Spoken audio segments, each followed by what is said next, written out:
पृथ्वी एकमात्र ऐसा ग्रह है जिस पर जीवन संभव है अभी तक। भविष्य में आगे हो सकता है कि अन्य ग्रहों पर जीवन संभव हो सके, लेकिन फ़िलहाल वर्तमान की स्थिति में पृथ्वी एकमात्र ऐसा ग्रह है जिस पर जीवन संभव है।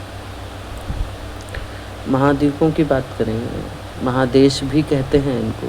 महादेश तो कुल 7 महादेश हैं। एशिया महादेश, यूरोप महादेश, अफ्रीका महादेश, उत्तरी अमेरिका, दक्षिणी अमेरिका, ऑस्ट्रेलिया और अंटार्कटिका।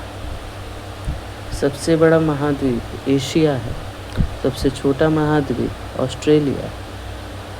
दो एक साथ जुड़ा हुआ महाद्वीप की बात करें तो ये उत्तरी अमेरिका और दक्षिणी अमेरिका है। दो एक साथ जुड़ा हुआ महाद्वीप या महादेश उत्तरी अमेरिका और दक्षिणी अमेरिका।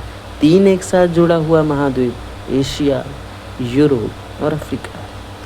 एशिया महादेश और यूरोप महादेश के बीच कौन सा पर्वत है? यूराल पर्वत स्थित है। कुल अब महासागरों की बात करते हैं। कुल 5 महासागर हैं। प्रशांत महासागर, अटलांटिक महासागर, हिंद महासागर, आर्कटिक महासागर, अंटार्कटिका महासागर। सबसे बड़ा महासागर प्रशांत महासागर है, जैसा कि आप जानते हैं, और यही सबसे गहरा महासागर है। अटलांटिक महासागर की आकृति जो है वो अंग्रेजी वर्णमाला के एस अक्षर जैसी है। सबसे छोटा महासागर आर्कटिक महासागर है, जो कि उत्तरी ध्रुव के पास है। तो महासागर की स्थिति आप मानचित्रों में स्पष्ट रूप से समझ सकते हैं।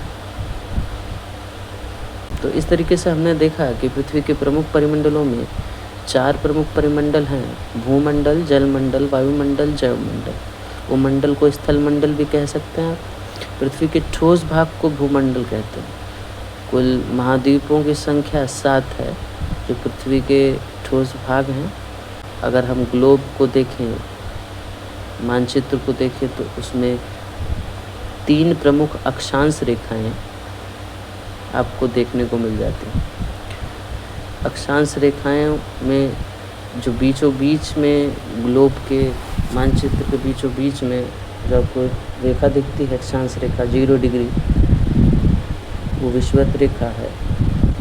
तो वो विषुवत रेखा दक्षिणी अमेरिका, अफ्रीका और एशिया से होकर गुजरती है।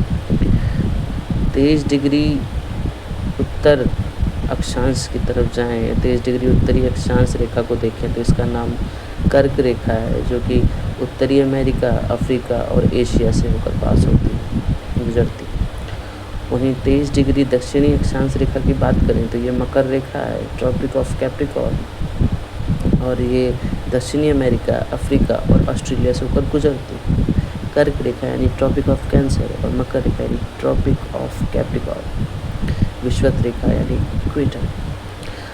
अफ्रीका महादेश से कर्क रेखा, विषुवत रेखा और मकर रेखा तीनों ही गुजरती है।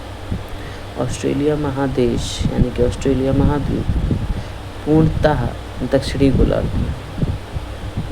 केवल यही एकलौता ऐसा महाद्वीप है जो टोटली दक्षिणी गोलार्ध में, बाकी सब का कुछ हिस्सा ऊपर उत्तरी गोलार्ध में भी है।